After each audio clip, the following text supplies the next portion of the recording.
जगत गुरु की परीक्षा होती नहीं, उसकी योग्यताएं होती हैं, वैसे कोई जगत गुरु बनता है? बात है वो विकलांग है, नेत्रहीन है। नेत्रहीन से बात क्या करें जिसके अंदर देखने का ढंग नहीं है, कुछ नहीं है कि कौन है, किससे बात करें। रावण ने भी वेदों पर भाष्य किया है, क्या वो जगत गुरु है? उनसे पूछ के जाके। रावण ने वेदों पर भाष्य किया है, क्या उसे जगत गुरु मान रहे हैं? और रावण अगर जगत गुरु है तो रामभद्राचार्य जगत गुरु है। अरे प्रधानमंत्री जी उनको 10 रत्नों में मान ले तो क्या हो गया? प्रधानमंत्री जी रहेंगे, परमात्मा नहीं है। गलत बात, उनका बहिष्कार हमने किया। फर्ज तो भी जगत गुरु को लिख रहे, ऐसे थोड़े। तो जगत गुरु की परीक्षा होती नहीं, उसकी योग्यताएं होती हैं, वैसे कोई जगत गुरु बनता है? और कामतगिरी का कोई जगत गुरु बनेगा? कामतगिरी का कोई पीठाधिपति बनेगा? सोचो, कामतगिरी भगवान है, अब भगवान का कौन पीठाधिपति बनेगा बताओ? चित्रकूट में केवल कामदगिरु कामदनाथ ही जगत गुरु हैं।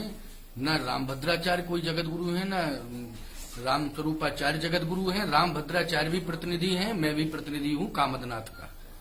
इसलिए और मैं ओरिजिनल दस्तावेजों के आधार पर कामदानाथ प्रदक्षिणा प्रमुख द्वार का प्रतिनिधित्व कर रहा हूँ।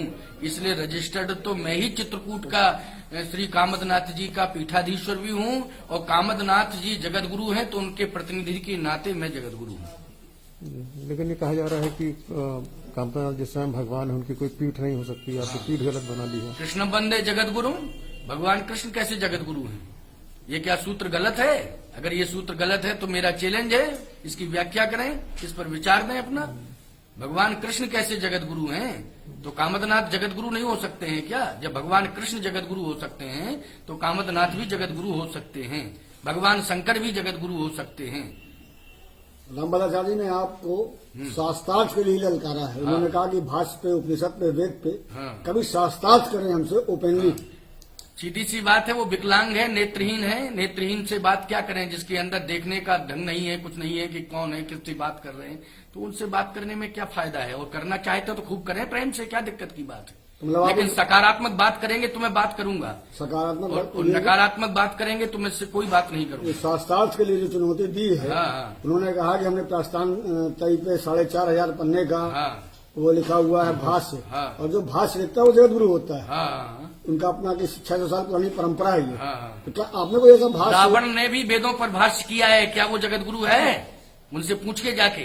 रावण ने वेदों पर भाष्य किया है, क्या उसे जगत गुरु मान रहे हैं? और रावण अगर जगत गुरु है तो रामभद्राचार्य जगत गुरु है। पूछिएगा उनसे जाकर के कि रावण ने क्या वेदों पर भाष्य किया? जो वेदों पर भाष्य करता है वो जगत गुरु यदि होता है तो रावण ने वेदों पर भाष्य किया, वो जगत गुरु है?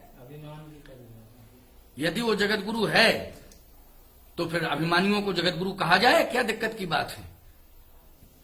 विद्या ददाति विनियम, विद्यावान तो वो है जो विनम्र है, जिसमें अहंकार की, अकड़ की, पकड़ की भाषा है, मकड़ की भाषा है। वो तो लकड़ी की तरह सूखा इंसान है, उसको क्या इंसान माना जाएगा? लकड़ी जैसे सूखी होती है बस वैसे ही इंसान है वो। लेकिन प्रधानमंत्री नरेंद्र मोदी ने उनको 9 रत्नों में चुना है। अरे प्रधानमंत्री जी उनको 10 रत्नों में मान ले तो क्या हो गया? प्रधानमंत्री जी रहेंगे, परमात्मा नहीं है। प्रधानमंत्री ही तो होंगे वो, कि अपने को भगवान कहेंगे। तो क्या मतलब है 9 रत्नों का मानना? तो सारे संतों का अपमान करना है 9 के अलावा। 10वें को प्रधानमंत्री जी नहीं स्वीकार करेंगे क्या? प्रधानमंत्री जी इतने उदार हैं, वो इस तरह की छोटी छोटी बातों में नहीं आते हैं। प्रधानमंत्री जी जो है अगर किसी को 9 रत्नों में से मानते हैं तो हम लोग भी सनातन धर्म के धर्म रत्न हैं, और केवल प्रधानमंत्री जी रत्न बना में तभी प्रमाण होगा। तो फिर हम तो परमात्मा को श्रेष्ठ मानते हैं। परमात्मा की संतान प्रधानमंत्री जी हैं, परमात्मा की संतान हम लोग हैं, सब हैं।